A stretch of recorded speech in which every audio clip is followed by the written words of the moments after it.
Neste programa, em debate do Sem Diplomacia, vamos analisar a vitória de Donald Trump e como se vislumbra o seu governo nas relações com a América Latina. É o quarto programa de uma série em que analisamos, nos dois primeiros, o governo Obama fazendo um balanço tanto da política internacional, as relações dos Estados Unidos com o mundo e as relações específicas com a América Latina. E no programa anterior analisamos a vitória de Donald Trump e como isso se reflete no debate político interno nos Estados Unidos e na política internacional. Obviamente, o novo governo vai assumir em 20 de janeiro de 2017 e o que estamos fazendo aqui é uma análise com base nas evidências, nas informações, nas discussões que se tem nesse momento. Então, estamos fazendo uma especulação sobre o que pensamos que será a relação dos Estados Unidos com a nossa região, inclusive porque, pelo perfil do candidato e agora presidente, é difícil estabelecer uma sequência lógica em termos de uma trajetória e em termos de uma política coerente, na medida em que na eleição ele teve um perfil de candidato que, em função da vitória, articulou uma série de frases, slogans, bandeiras chocantes em boa parte, mas que, após atingir seu objetivo, está mostrando um lado um pouco mais moderado ou mais pragmático. Nesse sentido, a discussão pensará um pouco o que foi apresentado com relação à nossa região e o que está aparecendo nas discussões nesse momento de transição. Lembrando que quase não se discutiu a América Latina no processo eleitoral. O que apareceu mais com relação ao hemisfério ocidental foi o México, pela discussão sobre a imigração, que esteve muito forte na agenda de Trump, e a ideia de construir um muro que separasse os dois países. Outra questão que apareceu foi o Tratado de Livre Comércio da América do Norte, o NAFTA, em que se oscilou entre uma ideia de voltar atrás ou renegociar. No atual momento, a perspectiva é mais de renegociar.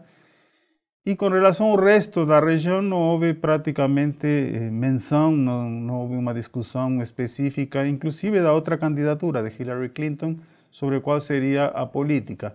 No entanto, na medida em que era candidata do mesmo partido de Barack Obama, se percebia que haveria alguma continuidade.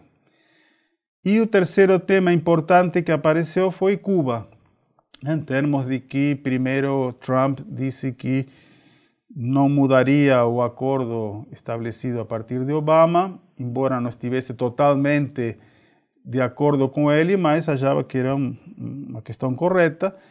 E depois, por causa da eleição, de atrair o eleitorado cubano-americano da Flórida, disse que voltaria atrás, a não ser que o governo de Cuba fizesse mudanças políticas, né? Então, digamos que essa é a temática, né, que foi discutida e apresentada por Trump com relação à região. Para discutir o que se percebe como tendência a partir do ano que vem, nós temos duas especialistas, né? Marcela Franzoni, que é pesquisadora do IEI, do Sem Diplomacia, e que vai nos falar justamente do tema-chave da nossa região, que é o México, né? Bom, uma vez que ganhou Trump, como se vislumbra essa relação com o México? E Marília Carolina Souza, que é também do IEI, que vai nos trazer a perspectiva desde o Brasil, porque é muito importante, pouco se falou sobre o que esperar do Brasil, né, na relação com os Estados Unidos.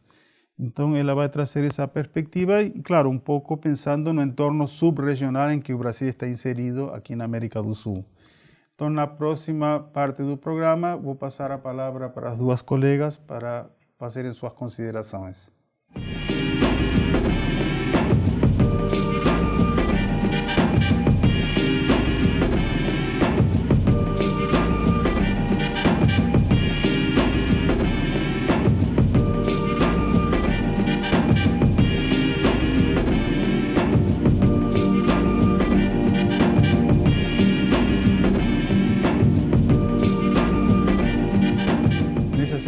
parte, paso a palavra para Marcela Franzoni. Obrigado por ter vindo para colocar sua perspectiva com relação à política dos Estados Unidos, especificamente para o México. Bom, boa tarde, Marília, professora, é um prazer estar aqui debatendo esse tema. Bom, eu acho que antes da gente começar a falar, né, o que a gente vislumbra para os próximos anos, eu acho que é importante destacar quais foram as 3 propostas principais de Donald Trump em relação ao México, né? Como o senhor comentou, ele foi o país mais citado na campanha, e o que é interessante notar é que de um ponto de vista negativo, né? Então, as 3 propostas principais é a construção de um muro na fronteira entre os países, né? Já existe um muro em parte da fronteira, então a ideia do candidato seria completar isso, essa construção. Uma segunda proposta se refere à deportação imediata de imigrantes residentes nos Estados Unidos, né? E uma terceira, a renegociação dos acordos comerciais. No que se refere ao México, são 2 acordos principais. O primeiro, o NAFTA, né, o Tratado de Livre Comércio da América do Norte, junto que fazem parte Estados Unidos, México e Canadá, e também a parceria transpacífica, que foi acordada recentemente, né, que o México também está incluído. E o que é interessante em termos da questão migratória, é interessante colocar que 50%, né, um pouco mais de 50% dos imigrantes nos Estados Unidos, dos imigrantes sem documentação, são mexicanos, né? Então, é um grande contingente, a maior população hispânica da América Latina nos Estados Unidos, né? Então, ou seja, é uma proposta que impacta diretamente, em grande parte, os mexicanos residentes no país. Bom, durante a campanha, essas propostas já vinham sendo... recebendo atenção dentro do México, né?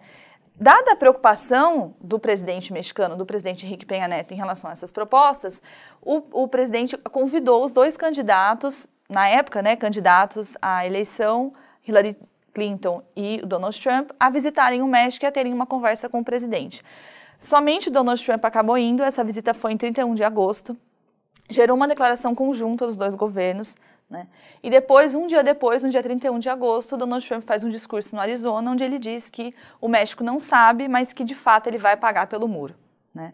Então isso gerou muitas críticas internamente no México, o presidente teve que se defender e ele afirmou numa rede social depois de que ele havia dito enfaticamente para o então candidato que o México não pagaria pelo muro, né? Então é uma questão de fato que expôs os limites dessa relação. Depois, um outro efeito também imediato foi a renúncia do secretário da Fazenda, que foi um dos principais articuladores da visita de Donald Trump, que foi o Luiz Videgaray. Ele saiu do governo desde então, justamente por essas críticas domésticas. Bom, logo após as eleições, na semana das eleições, a moeda mexicana chegou a desvalorizar 15%. Então, foi o efeito imediato, né? Se já vinham tendo efeitos anteriores, o imediato foi a desvalorização monetária. A Bolsa Mexicana teve a maior queda nos últimos 5 anos. Né? Então, alguns jornais falaram que foi a pior semana em termos econômicos para o México desde a crise de 2009. Né? E aí, isso foi interessante, né, porque gerou essa repercussão interna, fez com que o presidente desse declarações oficiais depois das eleições. Né? Então, ele falou muito que enfatizou aspectos de continuidade, que a relação bilateral continuaria sendo baseada na cooperação. Ele destacou palavras como segurança, prosperidade e cooperação conjunta, né? Amenizando, de fato, os elementos agressivos e preconceituosos em relação ao México que vinham sendo colocados no discurso do Donald Trump.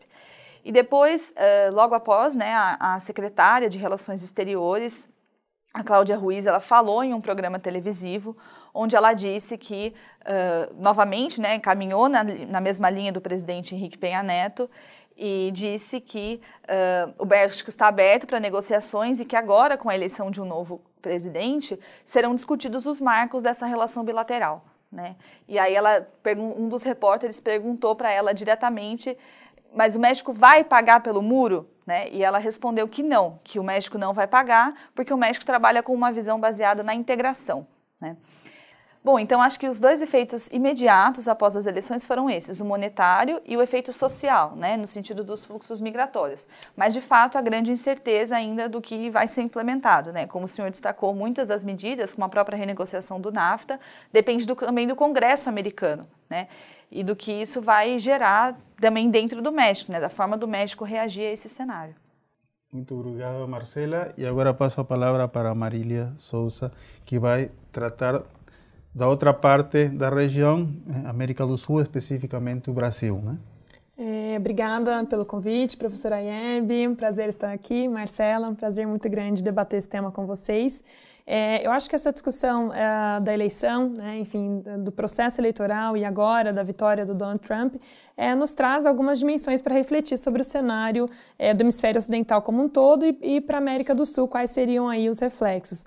E para pensar nesses reflexos, eu acho interessante a gente olhar sempre para essas dimensões entre continuidade e descontinuidade. A gente sempre passa na América Latina por esses processos, né, de continuidade e descontinuidade. Me parece que a expectativa, a euforia, tanto dos mercados e dos governos e dos setores empresariais, era no sentido de trabalhar com a continuidade mesmo no cenário de crise, né, com a continuidade mesmo num cenário ruim em termos de fechamento de fronteiras, em termos de imigrações, da agenda social e da agenda comercial também, que seria a vitória da Hillary Clinton. Quer dizer, não necessariamente seria um caminho bom, uma agenda boa, uma agenda positiva socialmente e economicamente, mas trabalharíamos aí dentro de um cenário da continuidade. A vitória do Donald Trump nos coloca, portanto, dentro de um cenário de instabilidade e de percepções de instabilidade. Então, os mercados amanheceram em baixa, né, as bolsas de valores amanheceram em baixa, havia toda uma expectativa do setor financeiro e muito também influenciado por Wall Street, né, pelos lobbies aí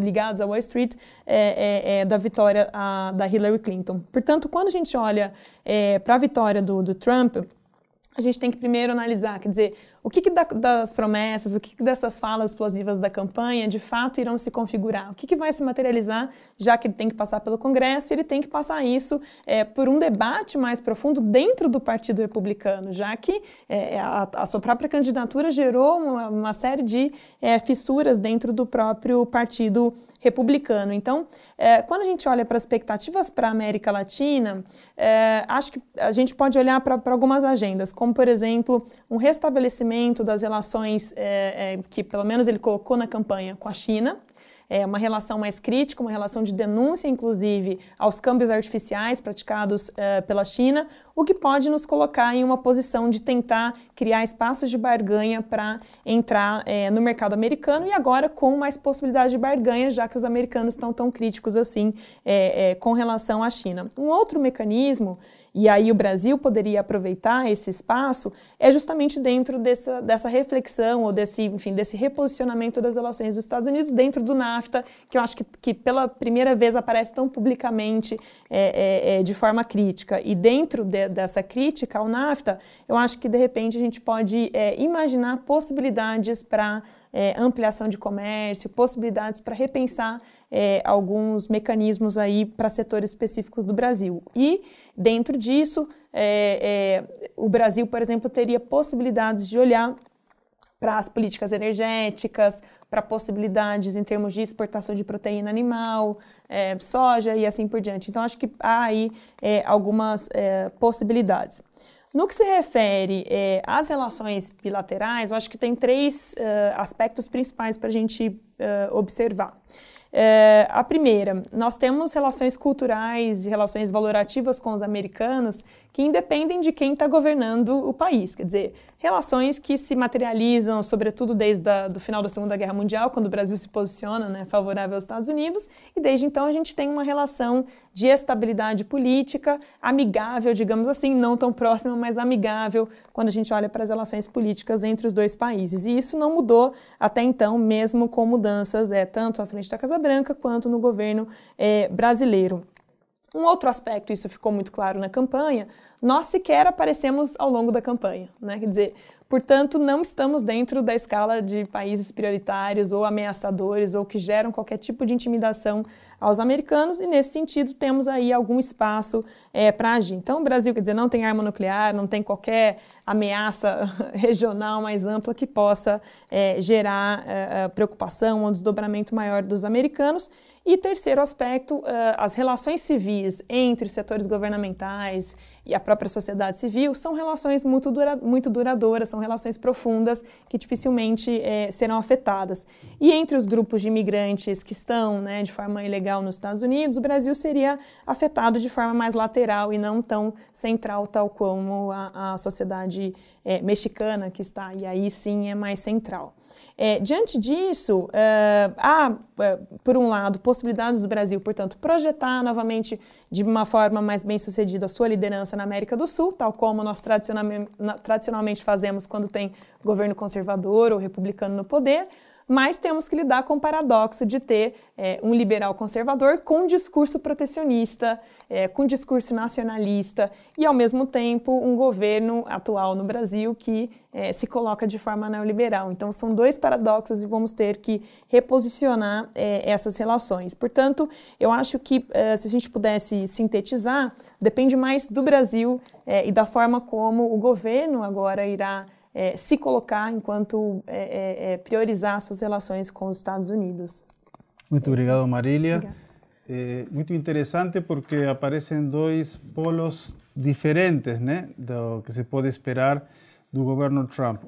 De um país que está no foco da campanha e que está no foco das discussões agora que Trump venceu a eleição, embora não se saiba de fato quais são as políticas que implementará, inclusive porque não sabemos quem será o secretário de Estado, né, que o ministro das Relações Exteriores no Brasil seria, e além disso, qual seria o subsecretário para o hemisfério ocidental, que é a nossa região?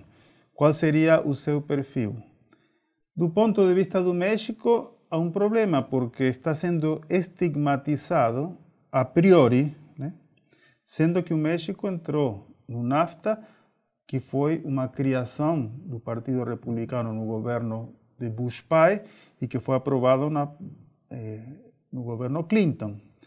Então, não é que o México está tendo atitudes negativas ou conflitivas, ele está sendo, a priori, né, tratado como um país pária, né? Seus imigrantes, né, a questão da sua participação no comércio bilateral. Então, é uma atitude unilateral. Né? Não há uma inimizade, por exemplo, outro tema que podemos discutir mais tarde é Venezuela, né? Que é o grande fator de conflito que nós temos na região. Né? Cuba. Né? Então, digamos, o México, por um lado, sendo estigmatizado unilateralmente, não porque o México tenha mudado qualquer política ou tenha mudado seu governo ou sua posição, apenas uma visão desde os Estados Unidos. E, por outro lado, a ausência total do Brasil, que é o país economicamente mais poderoso da América Latina, uma referência historicamente e nos últimos anos das articulações dentro da América do Sul, com a Unasul, União das Nações Sul-Americanas, ou a CELAC, né, junto com o México. Ausência total do que se pode esperar com o governo Trump, e muito bem colocado por Marília sobre as possibilidades que dependem mais do Brasil em termos de estabelecer uma inserção positiva. Né?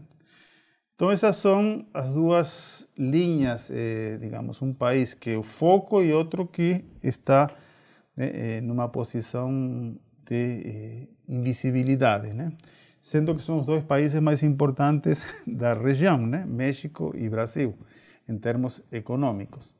Então, na segunda parte, as duas colegas vão apresentar a sua visão sobre essa realidade que apresentaram nessa primeira parte e passamos para esse debate.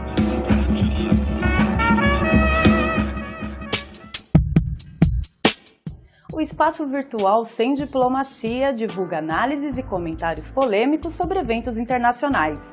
Ele é uma parceria entre o Instituto de Estudos Econômicos e Internacionais e a Assessoria de Comunicação e Imprensa da Unesp. Suas fontes de referência são jornais, revistas, blogs, sites especializados, ONGs e outros meios em que o posicionamento dispensa o consenso da opinião pública. Ele debate a conjuntura internacional a partir de visões dos grandes meios jornalísticos, justamente porque vão direto ao ponto, sem rodeios, sem diplomacia. Seus artigos levam o mesmo título da fonte de origem, acompanhado de uma síntese explicativa sobre seu conteúdo e o link para acesso à versão completa. As análises da equipe do Sem Diplomacia ou de colaboradores externos são publicadas nas seções Opinião e Podcast. Os programas de debate discutem em cada edição as diferentes opiniões da conjuntura internacional. Seus videocasts trazem as análises da equipe sobre fatos de relevância internacional. Acesse o site www.unesp.br/semdiplomacia. Bom, agora passo a palavra para Marcela para fazer suas considerações. Bom, professor, eu acho que diante do cenário incerto, né, a grande parte dos periódicos mexicanos já falam em efeitos negativos, né? Então é difícil as apostas, ou seja, se o muro vai ser construído ou não, se de fato a deportação vai se configurar, mas a maior parte dos periódicos já falam em efeitos negativos. Como eu comentei, a situação, o efeito monetário imediato no México, ele se configura com um cenário doméstico de crise econômica, né? Então, recentemente, as principais agências, tanto governamentais quanto internacionais, vêm diminuindo a previsão de crescimento para esse ano e para o próximo ano, né? E a própria moeda, ela vem num processo de instabilidade, né? Os investimentos externos vêm num processo de instabilidade. Então, pensando-se em um país aberto como o México, são fatores que impactam muito na dinâmica doméstica, né? Então, acho que é uma conjuntura. A conjuntura externa, a conjuntura regional, é somada a um momento também incerto no contexto doméstico, né? Onde o presidente vem sofrendo inclusive demandas de renúncia, né? Ele vem passando algumas medidas nesse sentido, né? Então, e somando-se a essa conjuntura econômica em relação à moeda do próprio México, a previsão agora de aumento dos juros nos Estados Unidos, né? Isso é mais um momento, é mais um fator de incerteza para o próprio México, né? No sentido da necessidade de receber investimentos externos. Então, acho que a questão econômica é um primeiro aspecto, né?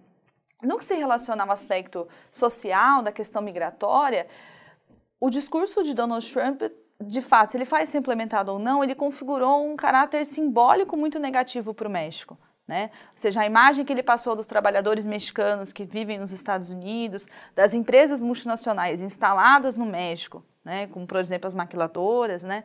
Então, a imagem que ele passou desses trabalhadores é um momento de grande instabilidade para os residentes nos Estados Unidos e também para os residentes no México, né? Ou seja, o principal parceiro comercial, o principal aliado em termos de política externa, vem apresentando uma visão muito negativa em relação ao México e que a gente viu no discurso dele que isso tem bases reais em parcelas da sociedade americana, né, o que de fato deve ter algum impacto nas relações bilaterais. As declarações oficiais, tanto da secretária, tanto do presidente mexicano, foram no sentido de amenizar, né, esse discurso agressivo e tentar traçar alguns aspectos de continuidade. Mas se vão ser discutidos novos marcos para a relação bilateral, é porque de fato já se pensa em alguma possibilidade de mudança, né, que haverá algum efeito negativo, né. Eu acho difícil não haver entendimento, né, eu acho que algum entendimento deve haver porque o México é um ator também vizinho dos Estados Unidos e que a estabilidade doméstica mexicana impacta nos Estados Unidos. Então deve haver algum entendimento mútuo, principalmente em termos econômicos, né, ou em termos da segurança dos dois países, né? Mas que esse entendimento não está previsto, né? Do jeito que o cenário está se configurando, não se prevê que os grandes interesses estratégicos do México vão ser avançados, né? Eu acho que um pouco também do que a Marília comentou, que depende um pouco da reação do Brasil, o cenário vai depender também na reação do México, né? Eu acho que é um momento de grande reconfiguração doméstica, inclusive desse ministro que eu comentei, do Luiz Videgaray, que pediu renúncia, a expectativa é que ele volte para o governo agora, né? Já que ele tem uma interlocução justamente com os Estados Unidos. Alguns autores falam que é o momento do México diversificar de fato as suas parcerias internacionais, outros já falam que o México não deve intervir no cenário americano, né, de que, no fundo, quem dá a última palavra é os Estados Unidos e que não está a par do México intervir ou dizer, de fato, o que deve acontecer ou não, né? Então, há uma ausência de consenso interno de qual seria o melhor caminho. Então, isso a gente acho que vai ter que esperar para ver. Muito obrigado, Marcela. E agora passo a palavra para Marília. Bom, eu acho que da mesma forma, né? Quer dizer, eu acho que estamos passando por um processo de mudanças onde esses processos de descontinuidade vêm mostrando também muito o momento doméstico de cada país da América do Sul. E com o Brasil não é diferente. A gente acaba de passar por um processo político de crise extremamente grave e agora, estamos tentando nos reajustar, né, junto com setores importantes, setores organizacionais, da própria sociedade civil. Então, quer dizer, depende também de como o Brasil vai reconfigurar as suas relações políticas e econômicas, olhando a partir de uma projeção de liderança que havia na América do Sul e que, com o governo Dilma, isso se perdeu um pouco, até pelas dificuldades domésticas, por todos os processos domésticos pelos quais ela passou. Muitos dos espaços, tanto na Unasul quanto no Mercosul, eu acho que foram oportunidades que acabaram sendo perdidas e hoje você tem, já com o cenário do Macri, por exemplo, na Argentina, que tem retomado aí um espaço de liderança ou pelo menos de articulação e de comunicação mais bem sucedida aí com os Estados Unidos nesse cenário atual. Um dos problemas que nós enfrentamos agora é, por exemplo, a presença da própria Venezuela no Mercosul e uma necessária, né, liderança e ajuste brasileiro de manutenção do Mercosul, de manutenção dessa liderança, de manutenção das estruturas e dos caminhos políticos que foram traçados aí na última década, nos últimos 15 anos. E, portanto, ter uma estratégia bem definida de como lidar com a nossa projeção na região é ter uma estratégia bem definida de como vamos lidar com Donald Trump. Né? Quer dizer, portanto, vamos continuar fazendo esse intercâmbio comercial com a China, o intercâmbio comercial com os vizinhos, com os parceiros, retomar um crescimento via Sul-Sul, ou seremos aí novamente impactados por uma dinâmica de comércio voltado para o neoliberalismo com os americanos. Mas, ao mesmo tempo, a contradição nos leva a um período de descontinuidade nos Estados Unidos em que, quer dizer, a todo esse tempo, nós fizemos os ajustes, nós fizemos as mudanças, nós olhamos mais para a China, mais para a América do Sul, para esses outros parceiros. Neste momento, os Estados Unidos olham para dentro, né? Eles estão fazendo, o Donald Trump está fazendo esse ajuste, que é olhar para dentro, olhar para o segundo setor americano, olhar para a reindustrialização, olhar, para o cinturão industrial americano, o que vai impactar num possível desejo da gente retomar as relações prioritárias econômicas com os Estados Unidos. Já não acho que nós temos mais aquele espaço todo, que era o espaço de definição dessas parcerias estratégicas. Então, o governo Temer, nosso chanceler José Serra, eles terão que não só avaliar quais são as prioridades para o Brasil, mas hoje que tipo de espaço nós temos diante do Trump, que tem um discurso e uma agenda muito clara no sentido protecionista, nacional desenvolvimentista. Né? Então, quanto disso é discurso ou não, teremos que ver agora na prática. Né? Muito obrigado, Marília. E, de fato, tivemos duas posições muito interessantes em termos de mostrar que, bom, de alguma forma, Estados Unidos estão fazendo sua mudança política, veio um candidato com uma perspectiva bastante diferenciada com relação ao presidente anterior, mas depende fundamentalmente dos nossos países, né? Como sempre dependeu, mas antes se olhava muito mais para Estados Unidos, né? E agora se olha menos para Estados Unidos, e talvez isso não seja uma má notícia, né? Porque há uma mudança importante. Estados Unidos é um país historicamente intervencionista, especificamente na nossa região. Estigmatizou Cuba quando Cuba mudou de regime político na Revolução de 59. Outro exemplo, estigmatizou Venezuela quando fez a Revolução Bolivariana. Então, a partir de mudanças políticas em países que Estados Unidos identificava como que se colocava numa perspectiva antagônica com o país, passou a ter uma política intervencionista. Agora é totalmente diferente. Unilateralmente estigmatiza um país que é um aliado, né, que não tem nenhum tipo de desacordo com Estados Unidos, simplesmente muda as regras de jogo, né? Isso traz um problema de credibilidade para Estados Unidos, né? Um país pouco confiável, né?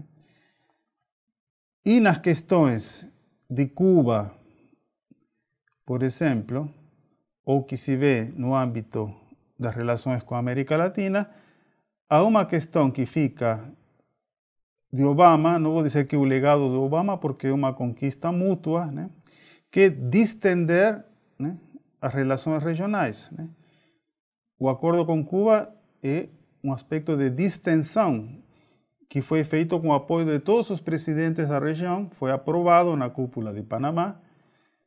Então, voltar atrás unilateralmente coloca para o resto da região, bom, mas essa foi uma iniciativa conjunta, não depende dos Estados Unidos.